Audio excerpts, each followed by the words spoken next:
Money laundering প্রতিরোধ আইনের মামলায় নোবেলজয়ী অর্থনীতিবিদ ডক্টর মোহাম্মদ ইউনুস সহ 14 জনের বিরুদ্ধে অভিযোগ গঠন করেছে আদালত। ঢাকার বিশেষ জজ আদালত 4-এ চার্জ গঠনের মধ্য দিয়ে এই মামলার বিচার শুরু হলো। সাক্ষ্য গ্রহণের জন্য আগামী 15 জুলাই দিন ঠিক করেছে আদালত। এদিকে অর্থ আত্মসাতের মামলায় লোহার কাঠগড়ায় দাঁড়ানোকে অপমানজনক উল্লেখ করে হয়রানির অভিযোগ তুলেছেন ডক্টর ইউনুস। আরো জানাচ্ছেন দীপন দেওয়ান।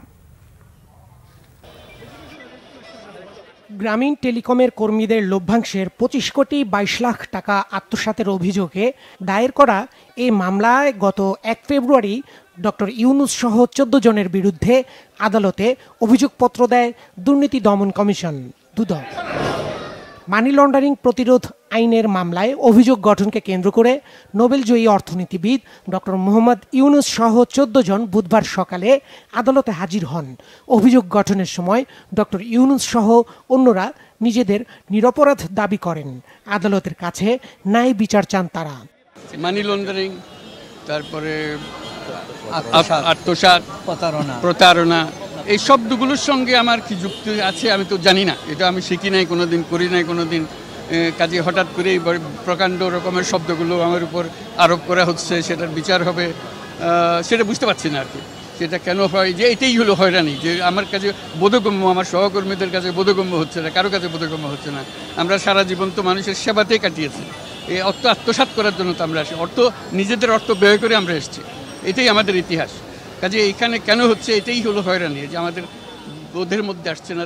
মামলাটি দ্রুত শেষ করতে সরকার পক্ষ বারবার চেষ্টা করছে বলেও অভিযোগ করেন আসামি পক্ষের আইনজীবী।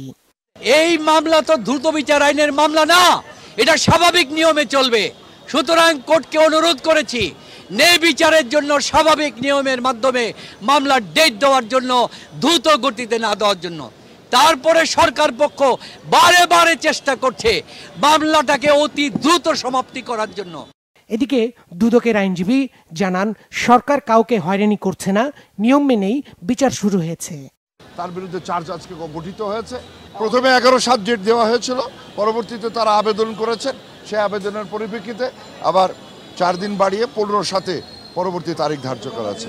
মামলার মধ্যে 26 কোটি টাকা 437 কোটি টাকা থেকে সরানোর জন্য সভা করে সবার চেয়ারম্যান হিসেবে দায়িত্ব পালন করে যেদিন এগ্রিমেন্ট করেছেন সেদিনই তারা ব্যাংক অ্যাকাউন্ট ব্যবহার করেছেন, অথচ ডকুমেন্টসে দেখা যাচ্ছে ব্যাংক অ্যাকাউন্টটা 1 মাস পরে হয়েছে।